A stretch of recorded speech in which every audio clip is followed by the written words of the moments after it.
Unboxing parcel. Hi guys! Welcome back to my YouTube channel. This one is karugtong ng nauna kong video, which is yung unboxing ko ng parcel na galing Pinas. So huwag na natin patagalin pa.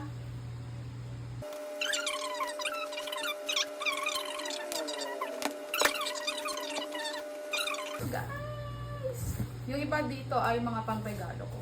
Pick tayo sa pinakauna sa bungad, which is Beverly Hills Polo Club na brief.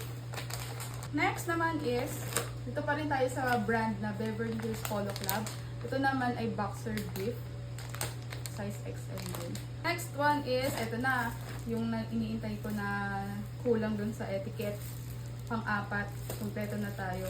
Dun sa previous video, ay meron siyang black, dalawang black, isang beige. Ito naman ay color white. Ayan. Color white. Next one naman ay ito. This one is Crocs. Crocs na chinelas. Tagalin na nga natin itong box na to. Meron na lang naman tayong dalawang remaining box. Ito. Yan. At saka ito. Tapos this one naman is fresh hair mist sa buhok. 50 ml siya. Ganyan siya guys. Ayan. And last but not the least ay this one. Excited ako dito kasi gusto ko talaga ng projector. Dito sa apartment kasi meron namang TV kaso hindi ko siya magamit sa pag Netflix kasi hindi naman siya smart TV. Nakikita ko rito sa Orange app. Nung sinearch ko kung anong yung magandang klase ng projector, ito yung sinuggest. This one is in brand of Modofo. Modofo baka naman. Modofo. This one is Modofo HY300. But hindi siya Pro. Yun lang. Modofo HY300.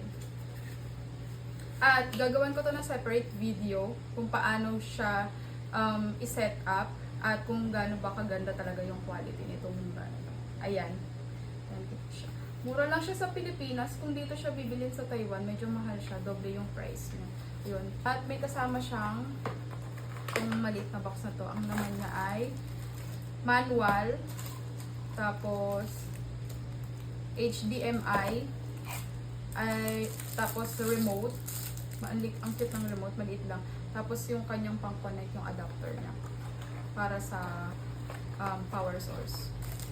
So, ayun lang. At meron pa nga pala akong ipapahabol na box. Pahabol ko to na parcel. Hindi ito galing Pilipinas. Galing na dito siya sa Taiwan. So, ang laman lang naman ito ay dalawa. Isang denatured alcohol 75%. At ito, tinanggal ko na siya sa packaging niya kasi naglaban ako. So, ginamit ko siya. This one is oxalic acid. So, ginagamit ko siya sa mga puti kong damit. Or kailangan ko siya sa mga puti kong damit.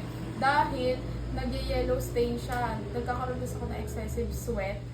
So, acidic kasi ako kaya kailangan ko to para sa mga damit kong puti. Ito yung ginagamit ko din sa Pinas na. Dito ko na siya binili sa Taiwan ha.